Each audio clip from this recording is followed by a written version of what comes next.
నిరీక్షణ prayer house మరియు centre సంఘముల తరపున జీవము కలిగిన దేవుని నామంలో మీ అందరికీ నా వందనములు. ఈ దినపు దేవుని మాట సామెతల గ్రంథం 14వ అధ్యాయం 27వ వచనం. యెహోవా యందు భయభక్తులు కలిగి ఉండుట జీవపు ఊట. యెహోవా యందు భయభక్తులు కలిగి ఉండుట అనేది జీవాన్ని కలిగించే ఊట లాంటిది. అంటే అది జీవజలం పొంగే ఊట. వారిలో ఉండే ఈ జీవం మనుషులను చెడ్డ పనుల నుంచి, చెడు మార్గాల నుంచి, వాటి వలన ఎదురయ్యే మరణ బంధకాల నుంచి తప్పించుకునే మార్గాన్ని తెలుస్తుంది. సామెతల గ్రంథం 13వ అధ్యాయం 14వ వచనం. యెహోవా యందు భయభక్తులు కలిగి ఉండుటయే జ్ఞానమునకు మూలం. ఇటువంటి జ్ఞానం కలిగిన ఉపదేశం జీవాన్ని కలిగించే ఊటగా ఉంటుంది. ఈ జీవంతో కూడిన ఉపదేశాలు ఇతరులను శాశ్వత జీవాన్నిచ్చే దేవుని వైపుకు నడిపిస్తాయి.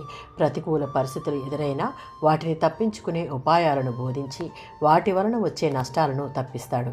సామెతల గ్రంథం 3వ అధ్యాయం 21 నుంచి 26 వచనాలు మరియు 10వ అధ్యాయం 11వ వచనంలో నిజమైన జ్ఞానం వల్ల కలిగే ఫలితాలు దయతో, భద్రతతో, యథార్థతతో, నిర్భయంగా, విశ్రాంతిగా సాగిపోయే జీవితం. మన మీద మనం ఆధారపడక దేవుని మీదే ఆధారపడేలా చేస్తుంది.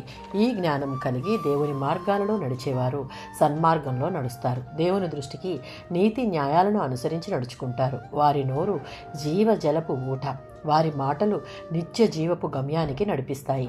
సామెతల గ్రంథం 2వ అధ్యాయం 10 నుంచి 18 వచనాలలో దేవుడిచ్చే జ్ఞానము కలిగి ఉన్నవాడు ఆ జ్ఞానం హృదయంలోనికి చొచ్చినప్పుడు ఆ వ్యక్తికి దైవ సంబంధమైన జ్ఞానం మనోహరంగా ఉండి అతని జీవితంలో ఉన్న నిర్జీవ స్థితిని తీసివేసి పునరుజ్జీవింపజేసే జీవపు ఊటతో నింపి ఆశీర్వదిస్తాడు. ఆమేన్.